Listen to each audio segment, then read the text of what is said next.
Կարող ենք ասել, որ անձնական գոյատևման աշխարհի չեմպիոններն ենք հայերս։ Եթե չլինի պետությունը, ոչ մի բան չի զարգանալու։ Ինչպես են ազգային պետությունները ձևավորվել եւ ուր էր այդ ժամանակ Հայաստանը։ Կանացնես ֆորպոստ եւ ուղակի վաճառականներից հավաքեց գումարները։ Ազգային պետությունները ի վերջո սկսեցին ձևավորվել, երբ որ կապիտալը մտավ խաղի մեջ։ Մենք որտեղ են մեր քաղաքները այդ ժամանակ։ Մենք ունենք կապիտալը, որը ծրված է, եւ այս շատ կարեւոր բան է։ Մենք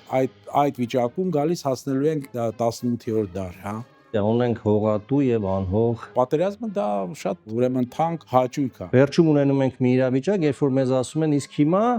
խորհրդարանական երկիր պետք է դառնանք։ Մենք չենք կարող կրկնել տարբեր այդ ճանապարհները, որոնք անցել են եվրոպական պետություն, դա անհնար է։ Առանց պետության անհնար է։ Եվ տեսեք պարադոքս, մենք դարերով ապրել ենք առանց պետության։